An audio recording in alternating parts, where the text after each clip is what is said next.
Hello everyone, मैं हूं doctor Pooja, your physiology faculty at cerebellum. आज हम पढ़ेंगे नर्वस सिस्टम का unit that is the neuron and how the nerve injury occurs. और नर्व इंजरी के बाद डिजेनरेशन के क्या क्या साइन होते हैं, कौन कौन से स्टेप्स में होता है, फिर रीजेनरेशन जब होता है तो क्या क्या स्टेप्स होते हैं। क्यों पढ़ना है इतना सब कुछ? बिकॉज इस पे क्वेश्चन आते हैं। ठीक है, सो स्टार्ट करते हैं। पहला, the structural and functional unit of the nervous system, that is nothing but the neuron. Okay, so एक न्यूरॉन की जब हम बात करते हैं तो उसके डिफरेंट डिफरेंट पार्ट्स होते हैं। उसका रिसीविंग एंड जो होता है उसको हम यूजुअली बोलते हैं dendrites. The most common receiving end is dendrite. Depend करता है कि पहले वाला जो न्यूरॉन है वो कहाँ पे एंड कर रहा है। डेंड्राइट्स पे एंड करेगा। उसका अगर axon, let's say axon terminal, तो हम इसको बोलेंगे एक्सोडेंड्राइटिक कनेक्शन। ओके, अगर एक्सॉन एक्सॉन पे आके स्टिमुलेट कर रहा है तो हम बोलेंगे एक्सो एक्सोनल स्टिमुलेशन और एक्सो एक्सोनल कम्युनिकेशन। ठीक है, द मोस्ट कॉमन इज एक्सोडेंड्राइटिक। ठीक है, सो हम अभी यहीं पे बात करते हैं। तो this is the most common receiving part, जहां से रिसीव करता है ये information from the previous neuron. Okay, so ये हो गया आपके डेंड्राइट्स। देन यहाँ पे होती है आपकी body, that is cell body, और इसी को हम बोलते हैं सोमा।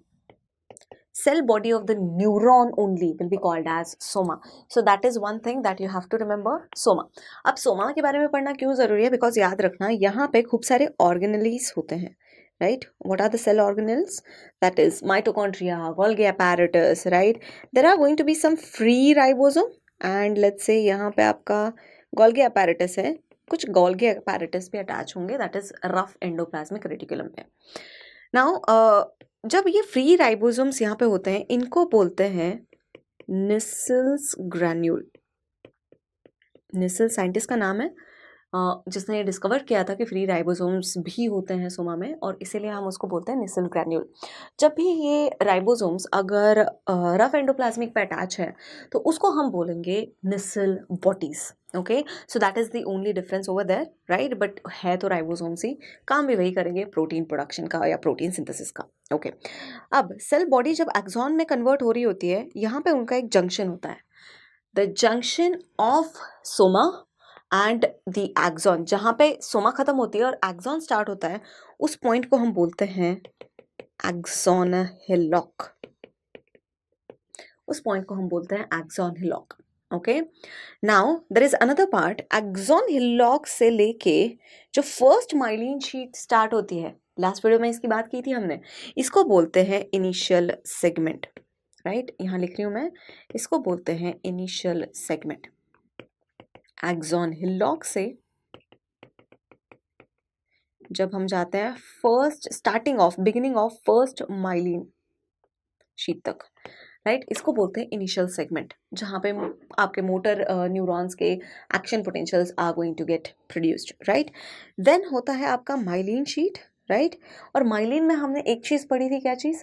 कि माइलिन में सबसे कम सोडियम चैनल्स होते हैं, right, and that's why this myelin sheath, जो कि रेड कलर में यहाँ पे दिखाई गई हुई है, इसी को दिस हम बोल सकते हैं कि उसका फंक्शन ये है कि it acts as a insulator. It's act as a insulator. क्यों? क्योंकि एक बार सोडियम उसके अंदर चले गए, वहाँ से वो वापस बाहर नहीं आ पाएंगे। क्यों? क्योंकि वहाँ पे उतने चैनल्स ही नहीं है, right. So that's why it is very beneficial कि यहाँ पे सपोज करो एक्शन पोटेंशियल प्रोड्यूस हुआ, वो यहाँ से प्रोपोगेट करेगा और आगे ही उसका अनदर एक्शन पोटेंशियल प्रोड्यूस होगा। सो ये हेल्प कर रहे हैं किसको? Something known as saltatory conduction. ये हेल्प कर रहे हैं एक टाइप ऑफ कंडक्शन में which is known as saltatory conduction.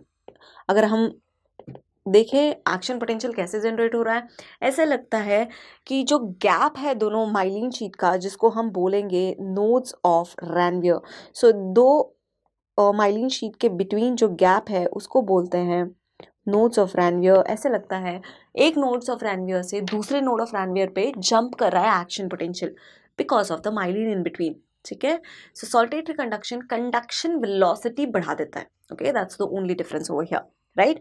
Now जब भी एक्सॉन हम आगे बात करेंगे, so this middle part is known as axon, और उसके अराउंड जो कवरिंग होती है स्पेशली माइलिन की, तो उसको हम बोलेंगे माइलिन, एंड जो गैप होता है दोनों के बीच, दो माइलिन्स के बीच में, उसको हम बोलेंगे नोड्स ऑफ रैनवियर, ठीक है। And the axon will end, जो एंड होता है इसका, इसको बोलते हैं एक्सॉन टर्मिनल, या हम बोल सकते हैं axonal buttons, right, axonal knobs, whatever you can call it as, right. तीनों का मतलब एक ही है, right. So these are the parts of the neurons. Okay, अब हम आते हैं कवरिंग पे न्यूरॉन के। हमने एक न्यूरॉन पढ़ा, उसका एक्सॉन जो होता है वो नर्व बनाता है जब भी ऐसे खूब सारे एक्सॉन्स एक साथ आते हैं। और जो माइलिन शीट होती है यूजुअली वो वाइटिश कलर की होती है, या हम बोलते हैं white matter and grey matter. हमने पढ़ा होगा कि ग्रे मैटर जो होता है वो सेल बॉडी से बनता है, क्योंकि वहाँ पे शीट नहीं होती माइलिन की, बट जो एक्सॉन होता है उसके ऊपर माइलिन शीट है जिसका कलर वाइट है। सो हमें जब हम नर्व देखते हैं तो वाइटिश इन कलर दिखती है, थैंक्स टू दिस माइलिन। अब सिर्फ माइलिन ही नहीं है इसकी कवरिंग, और भी सारी बहुत सारी कवरिंग्स है। देखते हैं क्या क्या है। अगर मैंने सिंगल एक नर्व न्यूरॉन लिया, उसका एक एक्सॉन लिया, उसके ऊपर एक कवरिंग होती है कनेक्टिव टिश्यू लेयर की, ओके, उसको हम बोलेंगे, उस कवरिंग को हम बोलेंगे एंडोन्यूरियम। नर्व के ऊपर है, सो हम उसको बोलेंगे एंडोन्यूरियम, ठीक है। ऐसे मैंने बहुत सारी नर्व्स एक साथ कर ली, उस पे भी मैंने covering they the, right. Not मैंने पर से, नेचर ने दी है, right. So protection is very important, right. बहुत सारी नर्व एक साथ आके बनाती है फैसिकल, ओके, नर्व फैसिकल। जब उस फैसिकल की कवरिंग, हम फैसिकल को कनेक्टिव टिश्यू की कवरिंग देते हैं, उसको बोलते हैं पेरीन्यूरियम, उसको हम बोलेंगे पेरीन्यूरियम, ओके। और जब ऐसे बहुत सारे फैसिकल में एक साथ जोड़ती हूँ और उस पे एक कवरिंग होती है, उसको हम बोलेंगे एपीन्यूरियम, उसको हम बोलेंगे एपीन्यूरियम। कैसे याद रखना है, पहले आया ई, फिर आया पी, फिर आए दोनों EP, that is endoneurium, perineurium, epineurium. Same funda हम अप्लाई करेंगे मसल्स पे भी, राइट। जब एक सिंगल मसल फाइबर होता है उसके ऊपर कनेक्टिव टिश्यू की कवरिंग होती है, उसको बोलते हैं एंडोमाइजियम, क्योंकि हम मसल की बात कर रहे हैं, राइट। उसके बाद हम बात करेंगे मसल फैसिकल की। जब बहुत सारे मसल फाइबर्स एक साथ आते हैं वो भी फैसिकल बनाते हैं, उसके ऊपर जो कवरिंग होती है हम उसको बोलेंगे पेरीमाइजियम, ठीक है। एंड जब बहुत सारे मसल फैसिकल एक साथ आके एक स्ट्रॉन्ग मसल बनाते हैं, उसके ऊपर भी एक कवरिंग होगी, उसको हम बोलेंगे एपीमाइजियम, ठीक है। जैसे नर्व के ऊपर होगा तो हम न्यूरियम बोलेंगे, मसल के ऊपर होगा तो बस माइसियम बोलेंगे, दैट्स द ओनली डिफरेंस, ठीक है। ओके, ये सब पढ़ क्यों रहे हैं, इतनी सारी कवरिंग्स? आप बोलोगे कि फिजियोलॉजी में क्यों पढ़ रहे हैं, because there are two nerve injury classification, एक दिया था सुंदरलैंड ने, एक दिया था सिडेंस ने, ठीक है। सो हम पढ़ेंगे पहले सुंदरलैंड क्लासिफिकेशन। अब पहली चीज मैं आपको आराम से समझाना चाहूंगी कि सपोज करो एक एक्सॉन है, या सपोज करो there is a rail track, एक रेल की पटरी है, ठीक है। अब उस पे रेलगाड़ी दौड़ेगी, ठीक है। सो अब मैंने बोला कि एक में रेलवे खराब है और एक में रेल ट्रैक खराब है, विच इज मोर डैमेजिंग। एक रेलवे खराब है तो उसको साइडलाइन करके हम दूसरी रेलवेज उस रेल ट्रैक पे रन कर सकते हैं, बट अगर रेल ट्रैक ही खराब है और रेलवे ठीक है, क्या करोगे उसका, राइट। रेल ट्रैक ही खराब है, we can not risk the passengers life, है ना, we can not allow it to go forward, right. So अब प्रॉब्लम किसमें है, किसमें ज्यादा सिवियर प्रॉब्लम है, जब रेल ट्रैक खराब है। क्यों रेल का एग्जाम्पल दिया, because same thing is going to happen in the nerve also. अगर नर्व की कवरिंग इंटैक्ट है तो उसके अंदर से एक्सॉन को रास्ता मिल जाता है, डायरेक्शन, कि एक बार कट भी हो गया तो वो उसके अंदर से ग्रो करना शुरू करेगा, ठीक है। बट अगर रेल ट्रैक ही खराब है तो उसको पता ही नहीं चलेगा कि जाना कहाँ पर है, ठीक है। तो रेल पटरी से उतर के खेत में भी जा सकती है, right. So that can occur there also. So हमारे एक्सॉन्स को पता नहीं चलता है जाना कहाँ है, सो वो इधर उधर सब जगह स्प्राउटिंग होनी उसकी शुरू हो जाती है, विच इज़ मोर डेंजरस। क्यों, क्योंकि वो अल्टीमेटली जाके न्यूरोमा बना देगा, ठीक है। So that's the problem in the neurotmesis that we are going to learn over here, ठीक है।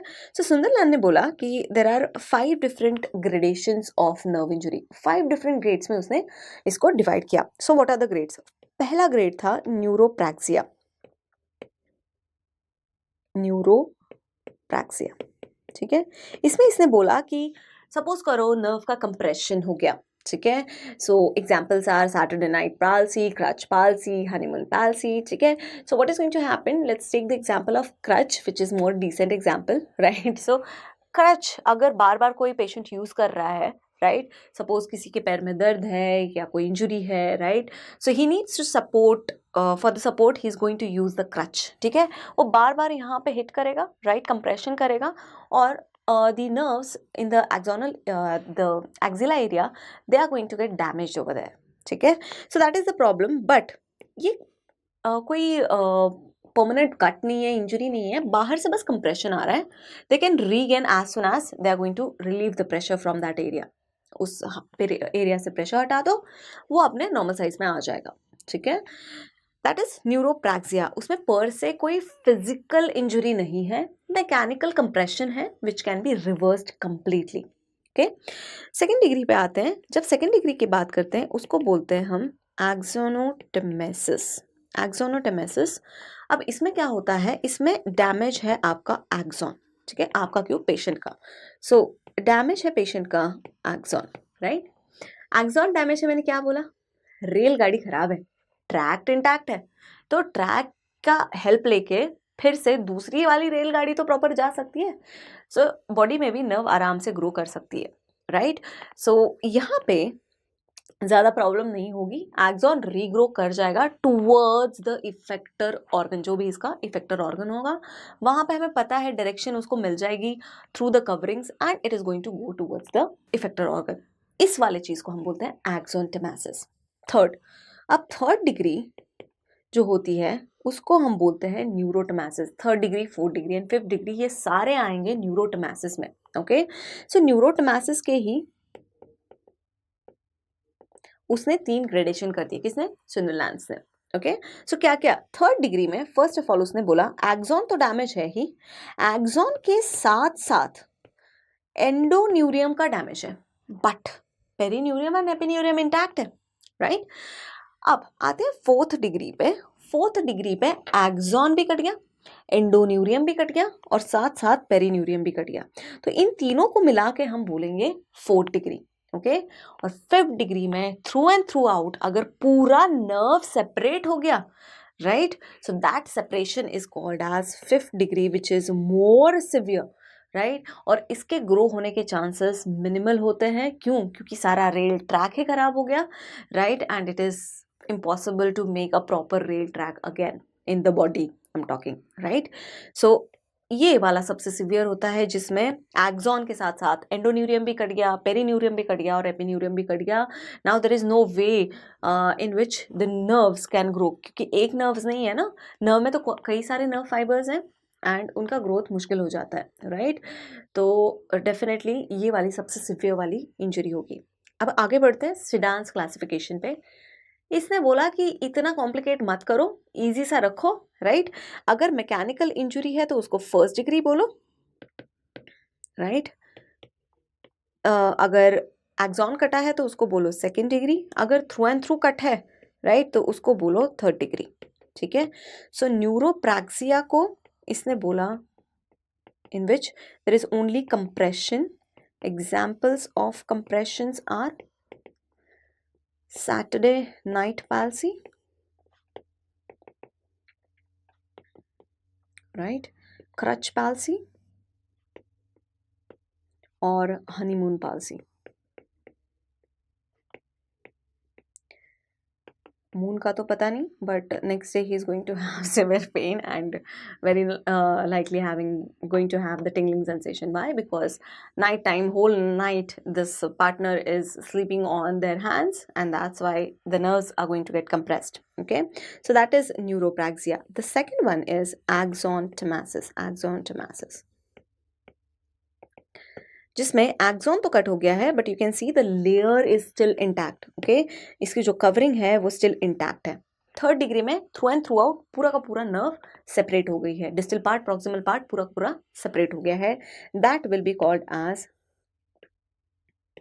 न्यूरोटोमेसिस. ओके. सो सिडान्स ने बहुत सिंपल सा क्लासिफिकेशन रखा, बट जो सिंपल चीज़ें हैं वो एनबीए वालों को पसंद नहीं आती, राइट. सो कॉम्प्लिकेटेड चीज़ों की आदत डाल लो, right. So that is known as neurotmesis. आगे बढ़ते हैं. आते हैं कंपाउंड एक्शन पोटेंशियल पे। Now what is compound action potential? हमने पढ़ा कि एक नर्व में कई सारे नर्व फाइबर्स होंगे, राइट?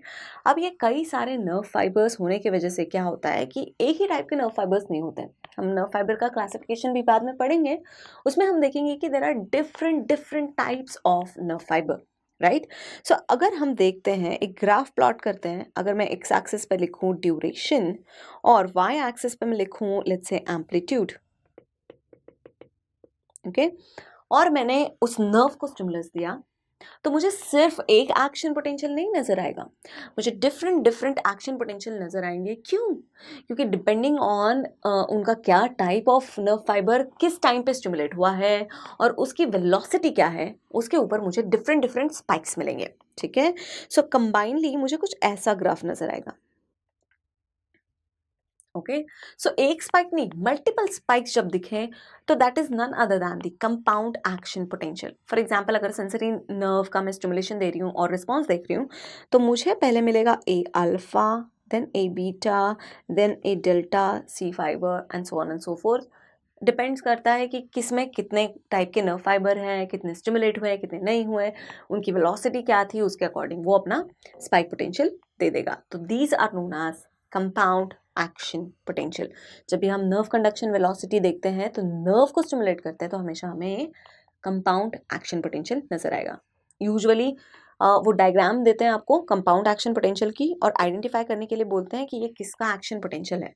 सो ये नर्व का ही है, it's a compound action potential, ठीक है? कंफ्यूज होने की कोई ज़रूरत नहीं है। अब देखते हैं, नर्व इंजरी हो तो गई, पर कैसे कैसे चेंजेस हो रहे हैं। सपोज करो अगर मैंने एक न्यूरॉन ड्रॉ किया यहाँ पे, राइट? सो सपोज करो ये हमारा प्यारा सा न्यूरॉन है, राइट? और यहाँ पे इसके खूब सारे डेंड्राइट्स हैं, ये इसका न्यूक्लियस हो गया, ठीक है? I make a cut over here, neuron की इंजरी हो गई। अब दो पार्ट्स हो गए इसके, ठीक है? जो एक्सॉन टर्मिनल वाला पार्ट होता है उसको हम डिस्टल पार्ट बोलते हैं, और जहाँ पे आपकी सेल बॉडी है न्यूरॉन की उसको हम प्रॉक्सिमल पार्ट बोलते हैं, ठीक है? जो पहले इंजरी जब होती है तो जो डीजेनरेशन पहले स्टार्ट होती है वो हमेशा डिस्टल पार्ट की होती है, ठीक है?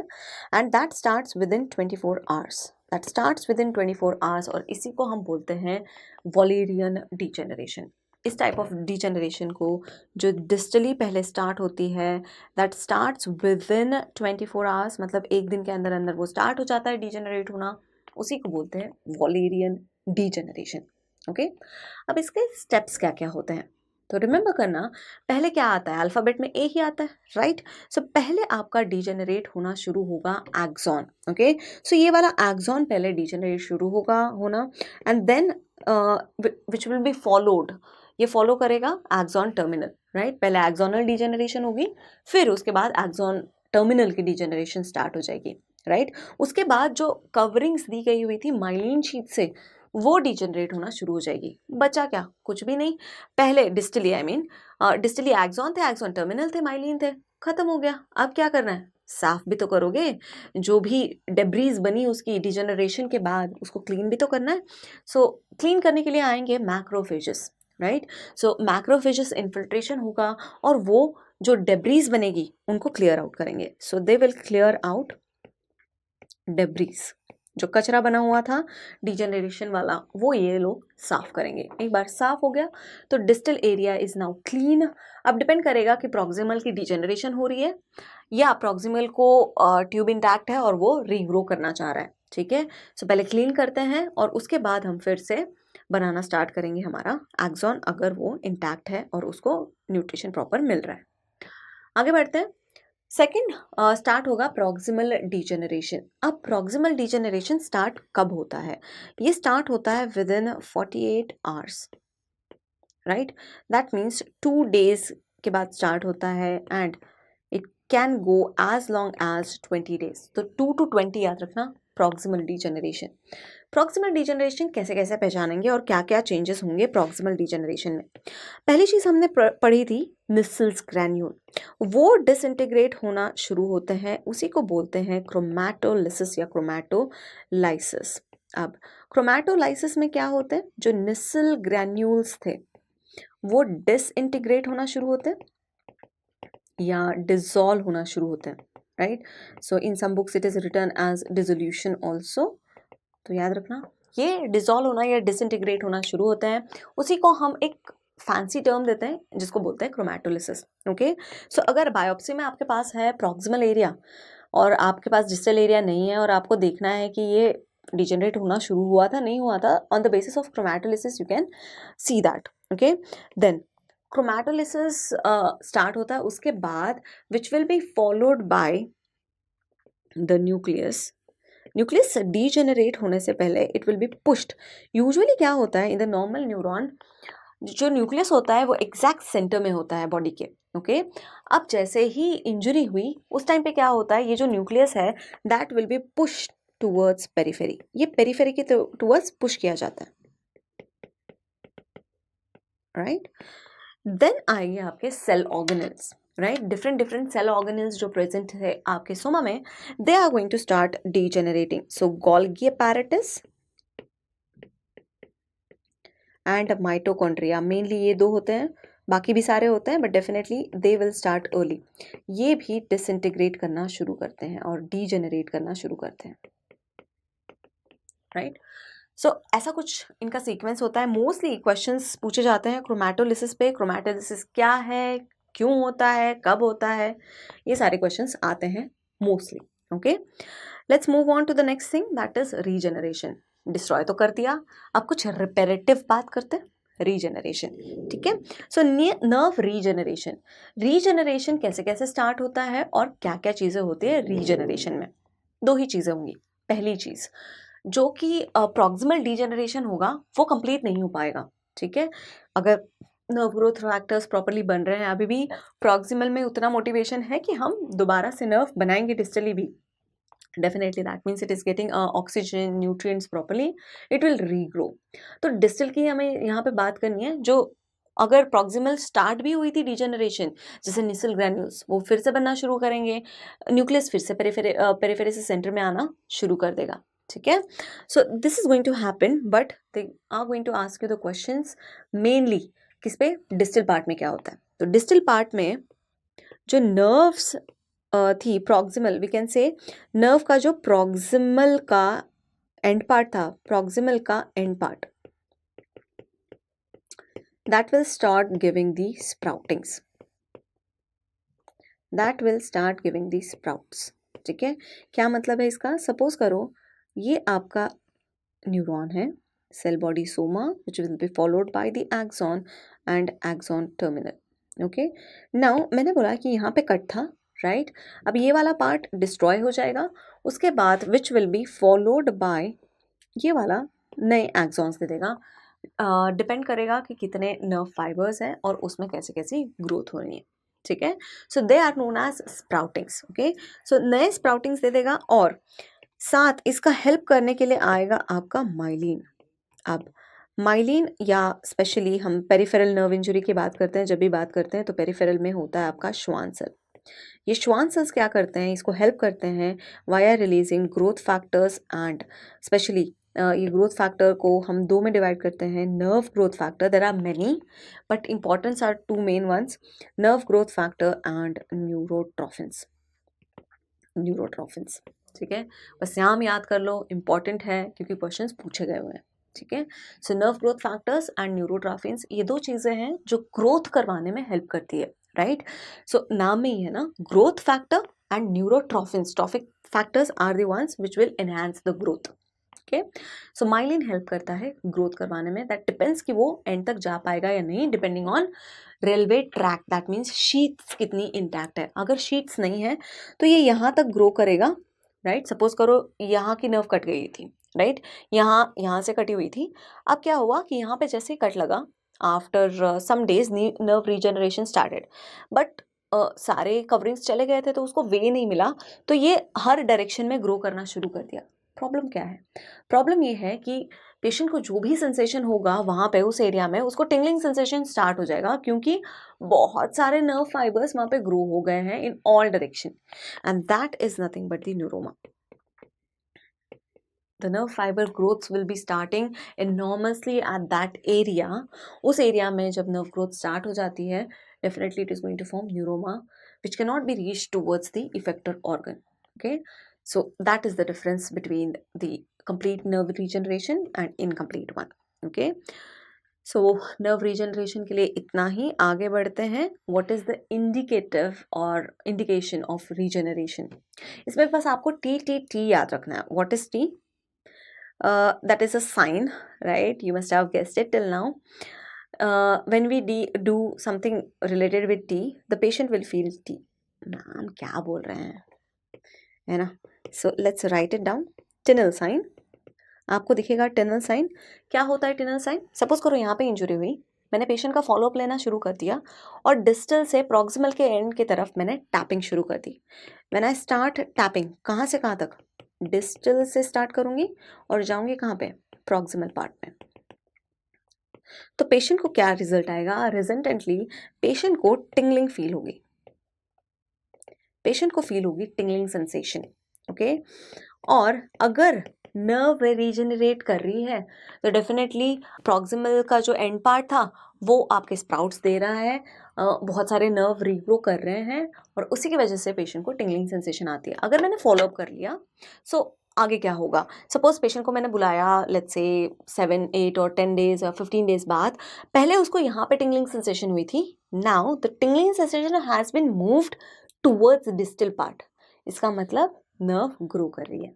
ठीक है, सो यही होता है आपका Tinel sign which is showing that regeneration is occurring. Okay, एक याद रख लो, स्पीड ऑफ रीजनरेशन कितना होता है? स्पीड रीजनरेशन का ह्यूमन बॉडी में नर्व का, सो ये होता है 1 to 2 mm पर डे. बहुत ही स्लो होता है बट होता ज़रूर है, right? 1 to 2 mm per day. So इस वीडियो के लिए इतना ही. मिलते हैं नेक्स्ट वीडियो में.